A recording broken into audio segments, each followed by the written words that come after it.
오늘은 서로 세움이라는 제목으로 함께 말씀을 나누겠습니다. 이 말씀 가운데 여러분이 마음이 온전히 주님의 마음으로 합당한 마음이 될 수 있도록 이 시간 함께 기도하는 마음으로 말씀을 나눕니다. 탈무드 중에 이런 이야기가 있습니다.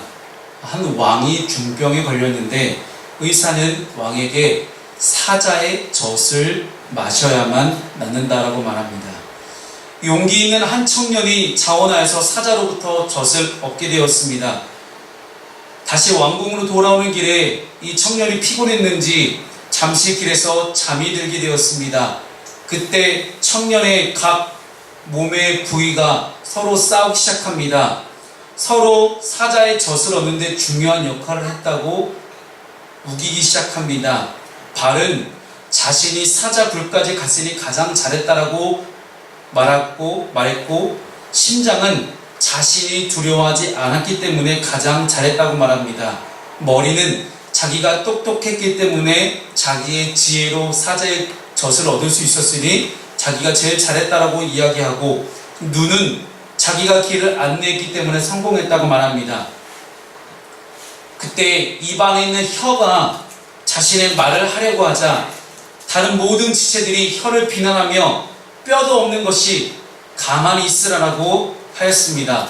이 청년이 잠에서 깨어 왕궁에 도착하였고 혀가 자신의 힘을 보여주며 왕이여, 이 젖은 사자의 젖이 아니라 개의 젖입니다 라고 왕에게 말했습니다. 왕이 청년을 죽이려고 하자 그동안 자신들이 더 뛰어나다고 말했던 많은 몸의 지체들이 그제서야 살려달라고 혀에게 애원하기 시작합니다. 혀는 자신의 뜻을 돌이켜서 왕이여, 사실은 농담이고 이것은 사자의 젖이 맞습니다 라고 말해서 모든 몸의 지체들이 살게 됐다는 그런 이야기입니다. 이렇게 한 몸이라면 그 안에 있는 모든 지체는 다 그 존재만으로도 의미가 있습니다. 하나님께서는 우리를 주님의 몸된 교회로 부르셨고 우리는 각각 한 지체로 교회를 섬기고 있습니다. 포도나무 되시는 주님께 붙어있는 가지이기 때문에, 또한 지체이기 때문에 우리는 전혀 비교와 우열의 대상이 될 수 없다는 이야기입니다. 그래서 우리가 한 교회 안에서 서로가 세우고 서로 세움을 우리가 이루어가기 위해서는 어떻게 하면 될까요? 첫 번째는 이 교회는 하나의 몸입니다. 우리 오늘 본문의 12절 말씀을 함께 우리 읽어보도록 하겠습니다. 12절 말씀입니다. 시작. 몸은 하나인데 많은 지체가 있고 몸의 지체가 많으나 한 몸인과 같이 그리스도도 그러하니라. 아멘. 참 신비한 이야기입니다. 교회는 하나이나 많은 지체가 있고 이 많은 지체들이 모여 하나의 교회를 이룬다고 말합니다. 그리고 그 모습이 예수 그리스도의 모습이라고 말을 하고 있습니다.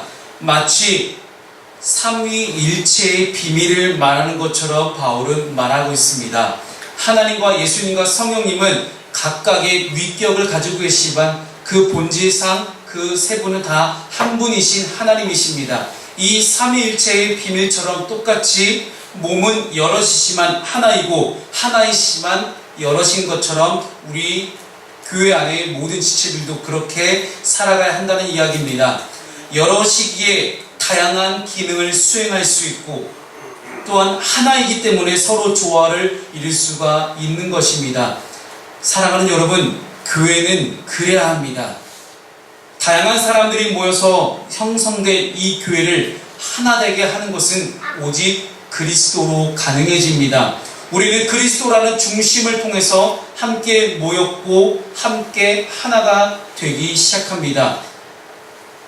당시 고린도 교회 안에는 유대인, 헬라인, 종, 자유인, 여기서 말하는 유대인은 이스라엘 사람들이 이야기하며 헬라인은 그리스인을 말하고 있고 종은 그 당시 종의 신분으로 누군가의 밑에 종노릇하고 있는 사람을 말하며 자유인이란 로마 시민권자를 가지고 있는 일반 평민들을 말하고 있는 것이었습니다.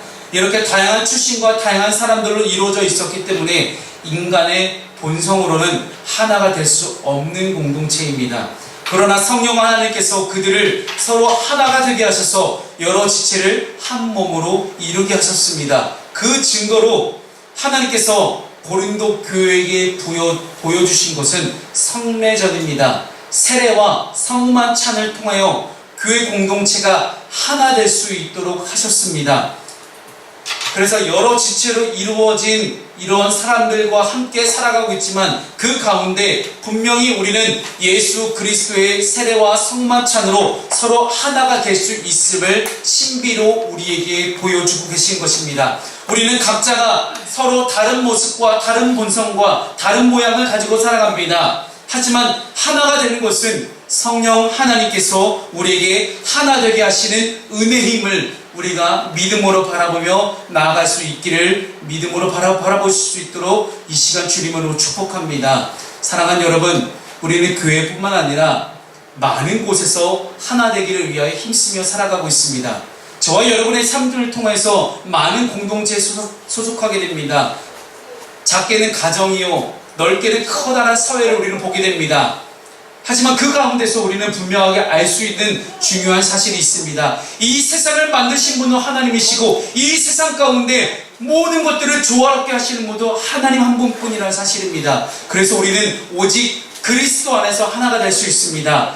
혹여나 여러분 가운데 아직도 여러분의 친척 가운데 여러분의 가장 가까운 이들 가운데 정말로 마음을 나누기가 어렵다 생각하시는 분들이 있으십니까? 그렇다면 여러분 복음으로 그리스도로 하나가 되기를 기도하면서 여러분 나아가시기를 주님의 이름으로 축원합니다. 도저히 이 양반하고는 내가 말 못 섞겠다는 사람이 있을지도 몰라요. 하지만 그런 사람이 있다 할지라도 여러분 그리스도 안에서 복음 안에서 하나 될 수 있기를 주님의 이름으로 축원합니다. 두 번째는 우리가 서로 세워주기 위해서 하나가 되기 위해서 서로 각자가 받은 이 은사가 우열의 대상이 아님을 이 시간 함께 고백하기를 소망합니다. 은사의 다양함은 우열의 대상이 아니라 하나됨을 위함입니다. 서로 각자가 다른 은사를 받았기 때문에 내 은사가 잘났네, 네 은사가 잘났네 라고 이야기하는 것이 아니라 이 은사 안에서 분명히 각자 다른 은사를 받았으니 각자 받은 다른 은사들을 가지고 우리가 그 은사 속에서 하나됨을 이뤄가기를 하나님이 바라고 원하신다는 것입니다. 중국 속담에 인비인 기사인이라는 말이 있습니다. 인비인 기사인, 이 무슨 말이냐면 사람과 사람을 비교하면 사람이 화가 나 죽는다라는 그런 격언입니다. 물건을 살 때 물건값은 적어도 한 3집 정도는 견적을 비교해 봐야 한다고 하지만 동일한 가치가 있는 것이라면 굳이 비교할 이유는 없습니다. 아무리 좋은 것을 내가 쥐고 있어도 비교하는 그 순간 쥐고 있는 것은 행복이 아니라 불행과 부족함이 됩니다. 하나님께서 서로의 손에 다른 것을 쥐어주신 이유는 무엇입니까? 오직 다른 이를 섬기고 사랑하라는 뜻입니다. 성령 안에서 하나의 몸이 된 교회가 각 지체 간에 우열이 있을 수는 없는 것입니다. 왜냐하면 그 모든 지체들이 각자 다른 은사를 받은 모든 지체들이 한 몸에서 나왔기 때문입니다. 마찬가지로 우리가 받을 은사에도 우리는 절대로 우열이 없음을 이 시간 고백하기를 소망합니다. 왜냐하면 한 성령 안에서 나왔기 때문입니다. 그래서 하나님께서 우리에게 모든 은사들 다 고르게 주셨다라고 이야기하고 있습니다. 오늘 본문의 24절 말씀을 함께 읽어보겠습니다. 24절입니다. 시작. 우리의 아름다운 지체는 그럴 필요가 없느니라. 오직 하나님이 몸을 고르게 하여 부족한 지체에게 귀중함을 더하사. 아멘. 오직 하나님이 몸을 고르게 하셨다라고 오늘 본문은 분명하게 기록합니다. 한 성령께서 골고루 은사를 주셨기 때문에 그 은사의 능력이 나타남에 있어서는 절대로 누가 잘나고 누가 못나고가 없는 것입니다. 은사는 비교의 대상이 아니라 하나님께 영광을 올려드리고 사람을 사랑하기 위함이며 우리 주님의 몸된 교회 공동체를 함께 서로 세워가기 위함이기 때문에 하나님께서는 우리에게 은사를 주신 것입니다. 이렇게 우열이 없는 이유는 각 지체별로 역할이 있기 때문입니다. 여러분, 자동차가 달리기 위해서는 엔진만 필요한 것이 아닙니다. 아주 작은 나사 하나까지도 제 역할을 감당하지 못한다면 큰 자동차가 움직일 수가 없게 됩니다. 심지어 기계도 그러한데 하나님 나라의 공동체는 어떻겠습니까? 더 유기적인 공동체이고 주님의 몸된 교회 공동체라고 이야기하시는 주님의 음성을, 주님의 말씀을 기억해 본다면 서로가 서로의 기댈 곳이 되어주어야 함을 믿으시기 바랍니다. 그러할 때 하나님께서는 사람의 몸과 같은 이 교회 가운데 주님과 우리의 관계를 보게 하실 것입니다. 그래서 우리 주님의 몸된 교회 공동체 가운데 우리가 서로가 서로를 북돋아주고 하나가 되며 나아가는 그 순간 가운데 우리는 진정으로 주님을 경험하고 주님을 만날 수 있게 되는 것입니다. 사랑하는 여러분, 우리가 주님을 만나는 것, 주님을 인식하는 것, 주님을 느끼고 경험하고 체험하는 것, 여러분, 이것은 절대 어려운 것이 아닙니다. 저와 여러분이 함께 상대방을 서로 섬기고 함께 상대방을 서로 세워주며 각자 받은 은사대로 그 은사를 최대한 발휘해서 하나님께 영광 돌리며 살아갈 때에 우리는 비로소 주님을 만나고 체험할 수 있는 것입니다. 마지막으로 세 번째, 우리가 서로 세워지기 위해서는 주신 은사를 하나님께 영광을 돌리기 위한 수단으로 사용될 때 가능해집니다. 오늘 함께 화면을 보시면서 야고보서 1장 17절 말씀을 읽어보겠습니다. 시작. 온갖 좋은 은사와 온전한 선물이 다 위로부터 빛들의 아버지께로부터 내려오나니 그는 변함도 없으시고 회전하는 그림자도 없으시니라. 아멘. 하나님은 사람의 몸을 비유하며 몸의 지체가 많지만 모든 지체가 중요함을 이야기하시면서 모든 성도가 교회에 소중하다는 것을 말씀하십니다. 어느 것 하나 쓸데없이 존재하는 것은 없다라고 분명하게 말씀하십니다. 그리고 각 지체는 각자 자신의 역할이 다르다는 것을 우리에게 말씀하고 있습니다. 그래서 로마서 12장 4절 말씀에 보게 되면 우리가 한 몸에 많은 지체를 가졌으나 모든 지체가 같은 기능을 가진 것이 아니니 라고 말씀하고 있습니다. 모든 몸의 지체는 각각의 역할이 있습니다. 우리의 손이 눈의 역할을 할 수는 없습니다. 귀가 코의 역할을 할 수는 없습니다. 발이 입의 역할을 할 수는 없는 것입니다. 하나님은 이 모든 것들을 하나로 연결시켰지만 동시에 각각 다른 일을 하게 함으로써 주님의 몸된 교회를 건강하게 세우시기를 원하시고 계십니다. 하나님께서 여러분에게 주신 각각 다른 은사는 무엇입니까? 하나님 모든 사람에게 다 다른 은사를 주셨습니다. 아직 발견하지 못했을 수도 있습니다. 궁뎅이도 구르는 재주가 있다는 말이 있습니다. 이 말은 무능한 사람도 한 가지 재주는 있음을 비유적으로 말하는 그런 격언입니다.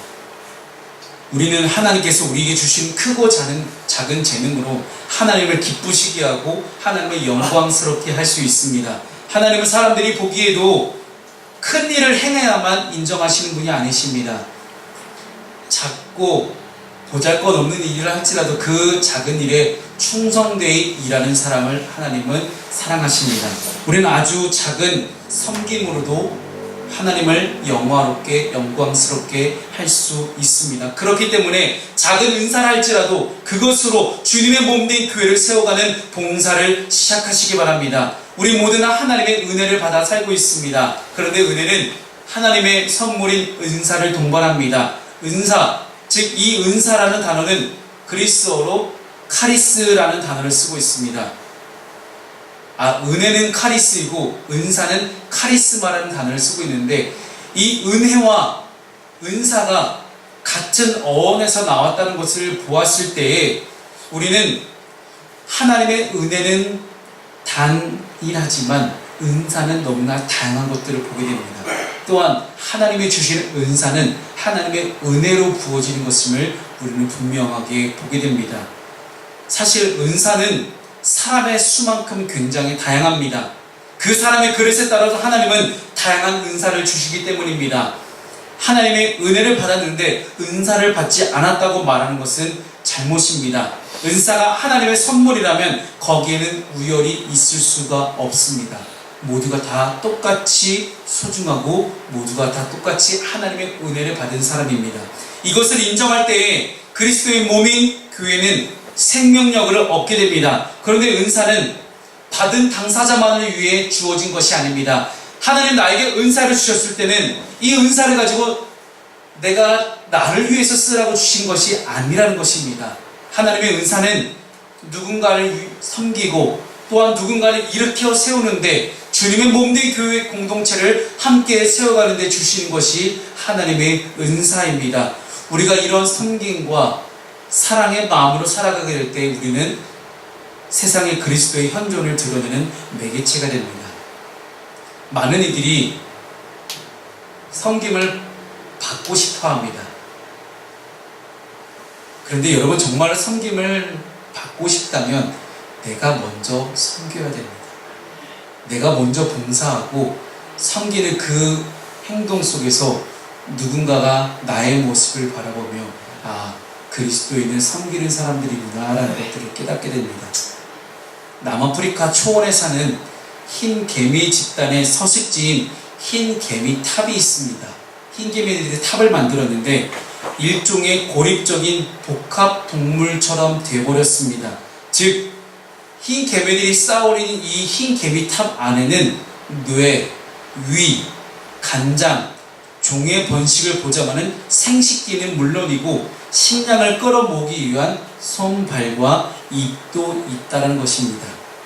과학자들은 도대체 이 흰 개미 집단을 하나로 통합하고 있는 그 신비한 힘이 무엇일까를 연구했습니다. 그 결과 그들은 페로몬이라는 화학 물질이 그런 역할을 하고 있음을 발견했다고 합니다. 페로몬은 전문화된 특정의 세포가 생산해내는 화학 메신저 내지 호르몬입니다.